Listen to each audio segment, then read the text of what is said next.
Welcome to the training series of this application.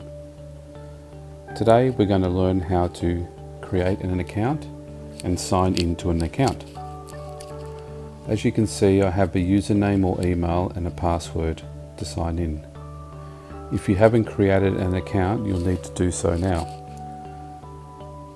There is a Create New Account button on the bottom left hand corner of your screen. Click on that. Here you have the following information that you need to sign up: username, password, email and phone number. The username is unique to you. The password needs to have 8 characters in it, a capital letter included, a number and a symbol. The email address is your email address that you would like to use, and the phone number is your obviously phone number, but you don't need to put that in if you do not wish to. Once you fill out those fields, press the sign up button. A confirmation code will be sent to your email address. Put the confirmation code into the field here on the pop-up screen and you're set to go.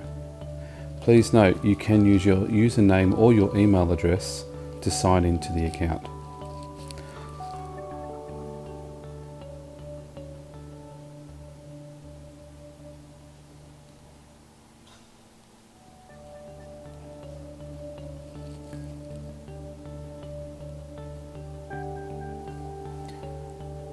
So I've signed in, and there you have it. On the bottom left hand side of the screen there's a sign out button. If you press the button, it will sign you out. You also have forgot your password option. If you have forgotten your password, please click on that, and you need to type in your username or email address, and an email will be sent to the address you provided and you can reset your password.